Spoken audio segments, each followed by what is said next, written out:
এই ভাইরাল মোহনাকে নিয়ে একটা ভিডিও বানাইছিলাম, আপনারা কিন্তু খুব বেশি রেসপন্স করছেন, এতটা বেশি ভিউ আইছে আর এতটা বেশি কমেন্ট আইছে, এটা যা কইয়া বুঝাইতাম পারতাম না। এখন কত হইছে, আবার লই আইছে এই মোহনার।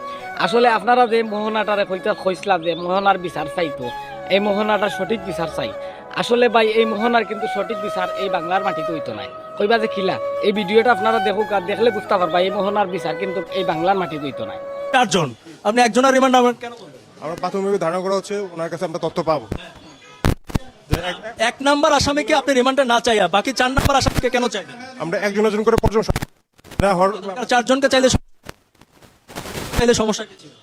ধারণা করছিলাম প্রথম একজন করে 164 করানো যায় কিনা। গুরুত্বপূর্ণ একটা বিষয় তো আপনি ধারণা করতে পারেন না, এটা তো খুবই লজিক্যাল। জজ সাহেব যেটা বললেন এটা তো খুবই লজিক্যাল যে 4 জন আর একসাথে যাওয়াটা উচিত ছিল। আমরা তো একটু শুনি আমি কথা বলি।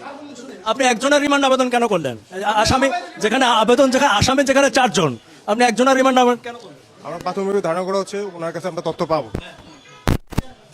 এক নাম্বার আসামিকে আপনি রিমান্ডে না চাইয়া বাকি 4 নাম্বার আসামিকে কেন চাইবেন? আমরা একজন করে চারজনকে চাইলে সমস্যা কি ছিল?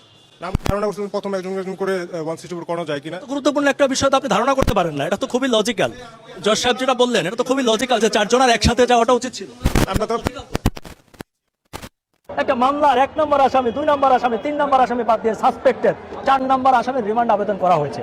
বিষয়টা স্পষ্ট, এখানকার সকল আইনজীবীদের সাথে আমি কথা বলেছি, সবাই বলেছে যে উত্তরা পশ্চিম থানা ম্যানেজ হয়ে গেছে। ওই তদন্তকারী কর্মকাণ্ডটা মোটা অঙ্কের টাকা লেনদেনের মাধ্যমে এই মামলাটাকে ভিন্ন দিকে নেওয়ার জন্য আজকে সাসপেক্টেড একজন আসামিকে রিমান্ড চেয়েছে, বাকি 3 জনের রিমান্ড চায় নাই। আমাদের একটা আশ্রয়স্থল থানা, পুলিশ, কোর্ট, এখানেও যে এরকম করাপশনে ভরে গেছে আমার একটা জানা ছিল না।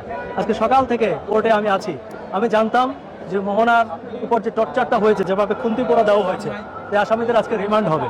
আমরাও আইনজীবী দিয়েছি যাতে রিমান্ডের বিরোধিতা করা যায়। আমরা বাংলাদেশ আইন অধিকার এইডের পক্ষ থেকে বড় বড় আইনজীবীদেরকেও নিয়ে এসেছি।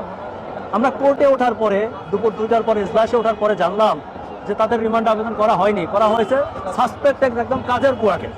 একটা মামলার 1 নম্বর আসামি, 2 নম্বর আসামি, 3 নম্বর আসামি বাদ দিয়ে সাসপেক্টেড 4 নম্বর আসামির রিমান্ড আবেদন করা হয়েছে।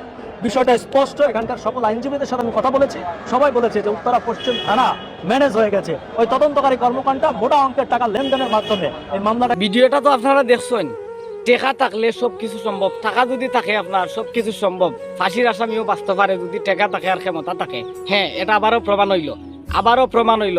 এই ভাইরাল এই ছোট্ট একটা মেয়ে, যে মেয়েটা খাজর মেয়ে নির্যাতনের শিকার হয়েছে, এই ছোট্ট মেয়ে মোহনাটা, বিমানের এমডি মুহিবুর রহমান ও তার স্ত্রী, তারা 2 জনকে রিমান্ডে কেন নহইল না নহইয়া কেন রিমান্ডে নহইল একটা খাজর মহিলারে।